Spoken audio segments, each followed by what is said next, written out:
আপোনালোকে সকলোৱে জানে যে সমাগত আমাৰ যি নিৰ্বাচন বিটিআৰ নিৰ্বাচন সন্দৰ্ভত আচলতে আমি মুছলিম ছাত্ৰ সন্থাই আমাৰ স্থিতি স্পষ্ট কৰিবলৈ আজিৰ সংবাদমেলখন আমি আয়োজন কৰিছোঁ। আমি সংবাদমেলৰ জৰিয়তে বিটিআৰৰ বসবাস কৰা সকলো জাতি জনগোষ্ঠীকে আমি আহ্বান জনাব বিচাৰিছোঁ। মুছলিম ছাত্ৰ সন্থাই 2005 চনৰ পৰাই বিভিন্ন সমস্যাৰ প্ৰতিবাদ সমাধানৰ দাবী জনাই আহিছে।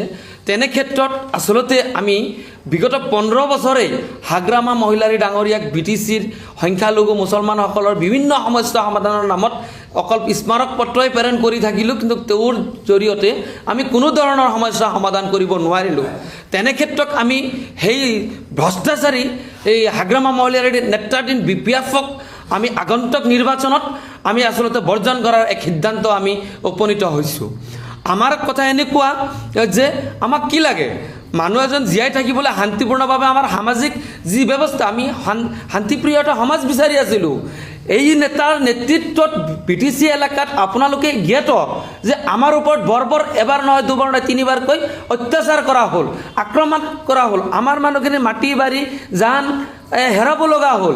এইসকলক পুনৰ সংস্থাপনৰ দাবী আমি বিগত 15 বছৰে কৰি আহিলোঁ, কিন্তু হাগ্ৰামা মহিলাৰ নেতৃত্বাধীন চৰকাৰখনে আমাৰ সংখ্যালঘুসকলক এলাগী কৰিহে একপক্ষীয়ভাৱে খালি এই দুৰ্নীতিৰ পাহাৰ গঢ়াহে আমি দেখিব পাইছোঁ। তেনে ক্ষেত্ৰত আমি মুছলিম ছাত্ৰ সন্থাই সিদ্ধান্ত লৈছোঁ, সমাগত নিৰ্বাচনত আচলতে এই ভ্ৰষ্টাচাৰী মিছলীয়া হাগ্ৰামা মহিলাৰ নেতৃত্বাধীন বিপিএফক ৰাইজে বৰ্জন কৰিব লাগে। যদিহে আপোনালোকে বিটিচিবাসীয়ে শান্তিপ্ৰিয় সমাজ বিচাৰে, তেতিয়াহ'লে মুছলিম ছাত্ৰ সন্থাই আহ্বান জনাইছে আপোনালোকে এই ভ্ৰষ্টাচাৰী নেতাৰ পৰা আপোনালোকে আঁতৰত আহক। এতিয়া কথা হ'ল যে আপোনালোকে জানে যে বিটিচিত যি নিৰ্বাচনৰ সময়ত যি এক আবহাওয়াৰ নাটক এটা চলি আছে যে বিপিএফ ভাৰ্চেছ বিজেপি এটা নাটক চলি আছে। আচলতে এই নাটক সন্দৰ্ভত মুছলিম ছাত্ৰ সন্থাই আমি কেইটামান প্ৰশ্ন উত্থাপন কৰিব বিচাৰিছোঁ।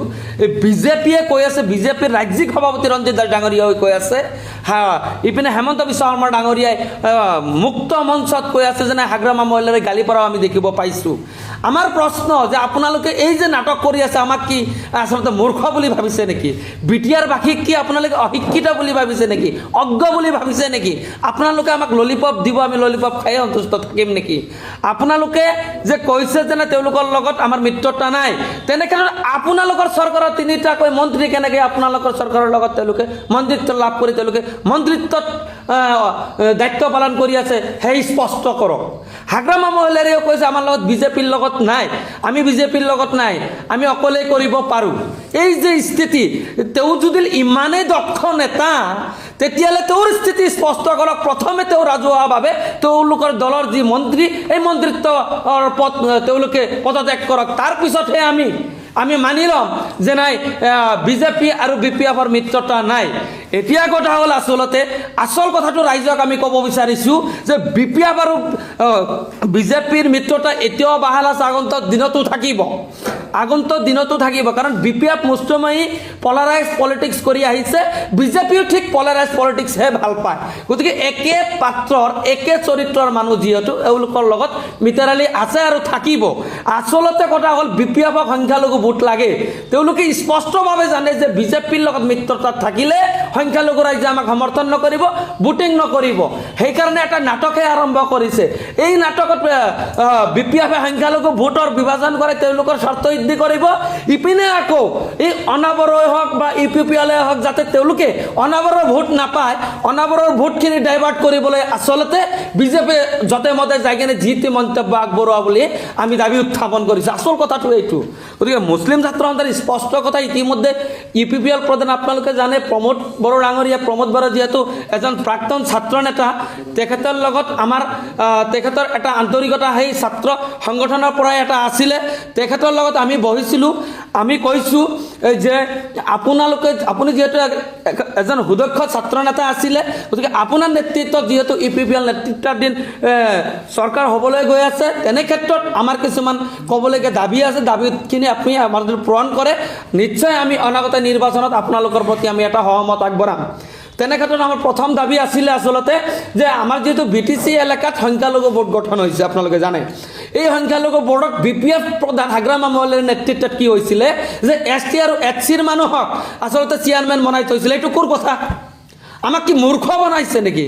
আমাক মূৰ্খ ভাবিছে নেকি? সংখ্যালঘু বোৰ্ডৰ চেয়াৰমেন সংখ্যালঘু সম্প্ৰদায়ৰ মানুহ হ'ব লাগিব।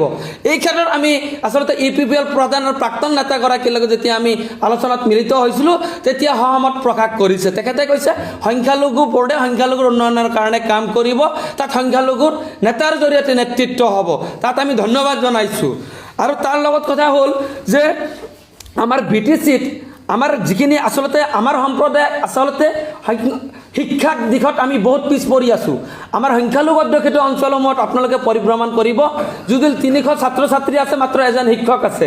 আমি বহুবাৰ BPFক জনাইছিলোঁ, অসম চৰকাৰক জনাইছিলোঁ, এই সমস্যাৰ সমাধান হোৱা নাই। আমি EPPL প্ৰধান প্ৰাক্তন ছাত্ৰ নেতাগৰাকীক যেতিয়া আমি এইখিনি কথা অৱগত কৰোঁ, তেওঁ নিজে কৈছে যে মই যিহেতু ছাত্ৰ নেতা আছিলোঁ এইখিনি কথা মই জ্ঞাত, ৰাজনৈতিকভাৱে ক্ষমতাত আহিলে প্ৰথমে এইখিনি সমস্যা সমাধান কৰিম। তেনে ক্ষেত্ৰতো আমি তেখেতক আমি ধন্যবাদ জ্ঞাপন কৰিছোঁ। আৰু আমি এই মুহূৰ্তত যেহেতু নিৰ্বাচনী বতাহ বৈ আছে, তেনে ক্ষেত্ৰত আচলতে যদি কোনোবাই কাৰোবাক সমৰ্থন কৰে এটা বজাৰ চলি থাকে, আপোনালোকে জানে। কিন্তু মুছলিম ছাত্ৰ সন্থাই স্পষ্টভাৱে কৈছে জাতীয় স্বাৰ্থ সিদ্ধি শুদ্ধ আৰু নিকা এখন চৰকাৰ গঠন কৰিবলৈ আৰু BTCৰ শান্তি ঘূৰাই আনিবলৈ সকলোৰে সম অধিকাৰ সম বিকাশ কৰিবলৈ সেই মুছলিম ছাত্ৰ সন্থাই এই সিদ্ধান্ত লৈছে। আমি আচলতে ৰাজনৈতিক সিদ্ধান্ত ল'ব পাৰোঁ ঐক্যবদ্ধভাৱে, আমাৰ সাংবিধানিক অধিকাৰ। আমি সাংবিধানিক অধিকাৰ এইকাৰণে লৈছোঁ যে আমি শান্তিপ্ৰিয়ভাৱে জীয়াই থাকিব বিচাৰোঁ। BTCত বিশেষকৈ মুছলমানসকলৰ ওপৰত যিখিনি মানে এটা ভয় সোমাই দিয়া হৈছিলে, এই ভয়খন দূৰ কৰিবলৈ আচলতে EPPL প্ৰধানক আমি আহ্বান জনাইছোঁ। আমাৰ মাজত যি এক দূৰত্ব, এই দূৰত্ব দূৰ কৰিবৰ কাৰণে আমি আহ্বান জনাইছোঁ। আমি ভাতৃত্ববোধেৰে আগবাঢ়ি যাব লাগিব। যদিহে আমি অন্য উন্নয়ন বিচাৰোঁ তেতিয়াহ'লে ধৰ্মৰ নামত বিভাজন হৈ যদি আমি থাকোঁ তেতিয়াহ'লে কিন্তু আমাৰ সমাজৰ ক্ষতি হ'ব।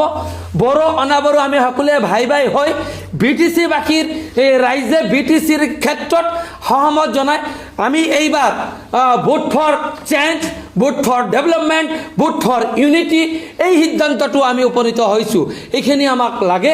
মুছলিম ছাত্ৰ সন্থাই চমুকৈ মোচাই আপোনালোকক আহ্বান জনাইছে যে আগন্তুক নিৰ্বাচনত আপোনালোকে এই ভ্ৰষ্টাচাৰী নেতাৰ পৰা আঁতৰত থাকি মিছলীয়া BJPৰ পৰা আপোনালোকে আঁতৰি থাকি যিসকলে ধৰ্মৰ নামত বিভাজন আনিব বিচাৰিছে সেইসকলৰ পৰা দূৰত থাকি একপক্ষীয়ভাৱে সুস্থ সমাজ গঢ়াৰ ভাবে আৰু পৰিৱৰ্তনৰ কাৰণে আপোনালোকে এইবাৰ নিৰ্বাচনীভাৱে আপোনালোকৰ যি ভোটিং ৰাইট 100% ৰাইজে ভোট প্ৰদান কৰিবলৈ আমি আহ্বান জনাইছোঁ।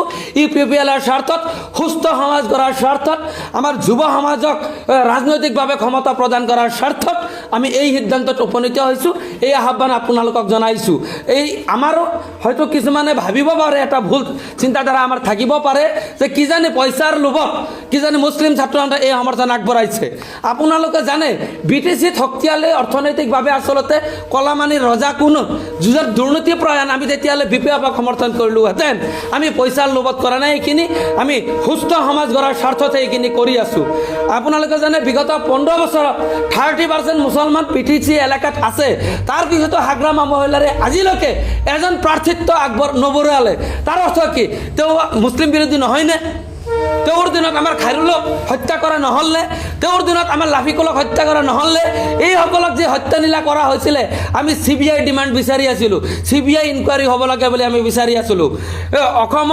অসম চৰকাৰৰ নেতাধীন এই হেমন্ত বিশ্ব শৰ্মা ডাঙৰীয়াই সেইসকল মমেণ্টতো কংগ্ৰেছৰ নেতা তেওঁ মন্ত্ৰী আছিলে। আজি বিজেপি চৰকাৰ মিত্ৰজোঁটৰ চৰকাৰতো তেওঁৱেই। গতিকে তেওঁ আৰু হাগ্ৰামাৰ নেতৃত্বত আমাক আচলতে হত্যা লীলা চলাই আছে বুলি আমি অভিহিত কৰি আহিছিলোঁ। বিভিন্ন সময়ত কেন্দ্ৰীয় চৰকাৰে এইখিনি কথা আমি জনাই আহিছিলোঁ। আচলতে BTC চৰকাৰে এইখিনি কথা গুৰুত্ব নিদিয়াৰ বাবে আমি ন্যায় পোৱা নাই আজিলৈকে। গতিকে যেতিয়ালৈকে আমি BTC চৰকাৰ আমি পৰিৱৰ্তন কৰিব নোৱাৰিম তেতিয়ালৈকে আমি ন্যায় নাপাম, তেতিয়ালৈকে আমি সুৰক্ষিত নহয়, তেতিয়ালৈকে আমাৰ উন্নয়ন নহয়, তেতিয়ালৈকে শান্তি ঘূৰি নাহে, তেতিয়ালৈকে আমাৰ সম অধিকাৰ নাহে। গতিকে আমি পৰিৱৰ্তনৰ কাৰণে এইবাৰ ভোট দিবলৈ আমি ৰাইজক আহ্বান জনাইছোঁ। আমি মুছলিম ছাত্ৰ সন্থাই শেহতীয়াকৈ আহ্বান জনাইছোঁ যে আপোনালোকে পৰিৱৰ্তনৰ কাৰণে ইউপিপিএলক যদি আপোনালোকে ভোট প্ৰদান কৰে নিশ্চয় এটা শান্তিপূৰ্ণভাৱে এটা নতুন চৰকাৰ পাম বুলি আমি এই আশাবাদী।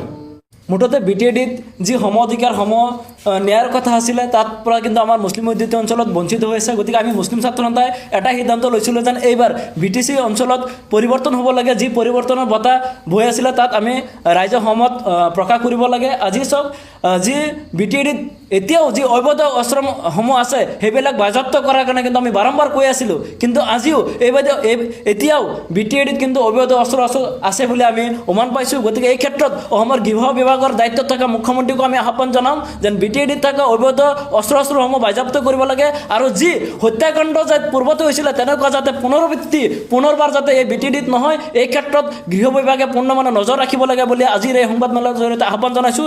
লগতে আজি লাফিকুলক লৈ পেলাই যি ৰাজনীতি আপোনালোকে এতিয়া কৰি আছে, বিগত সময়বিলাকত আপোনালোকে ক'ত আছিলে?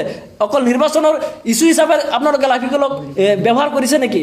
নে আজি খাইৰুল ইছলামক আপোনালোকে পাহৰি গৈছে নেকি? নে লাফিকুলৰ নাম লৈ পেলাই আপোনালোকে TRP লৈছে নেকি? গতিকে এই ক্ষেত্ৰত হিমন্ত বিশ্ব শৰ্মাই এটা মানে স্পষ্টীকৰণ দিব লাগে। লাফিকুল আৰু খাইৰুল ইছলামৰ মাজত ডিফাৰেঞ্চ কিয়? খাইৰুল ইছলামকো হত্যা কৰা হৈছিলে আৰু লাফিকুল ইছলামক হত্যা কৰা হৈছিলে। গতিকে আমি আহ্বান জনাম যেন প্ৰয়াত লাফিকুল ইছলামৰ হত্যাকাণ্ডৰ যি ন্যায়িক তদন্ত চলি আছে বা CBI তদন্ত চলি আছে তাৰ লগতো খাইৰুল ইছলামৰ হত্যাকাণ্ডকো একে সমমৰ্যাদা দি পেলাই তেওঁলোকক মানে গ্ৰেপ্তাৰ কৰিব লাগে। আৰু খাইৰুল ইছলামৰ পৰিয়ালবৰ্গক তেওঁলোকে যি মানে আৰ্থিক সাহায্য দিয়াৰ কথা কৈছিলে, কিন্তু আজিলৈকে তেওঁলোকে কিন্তু সেইখিনি ক্ষতিপূৰণ পোৱা নাই। ইভেন কি লাফিকুল ইছলামৰ ফেমিলিয়ে যথোপযুক্ত যিখিনি ক্ষতিপূৰণ পাব লাগিছিলে আজিলৈকে কিয় পোৱা নাই? গতিকে এই ক্ষেত্ৰত হাগ্ৰামা মহিলাৰ স্থিতি স্পষ্ট কৰক।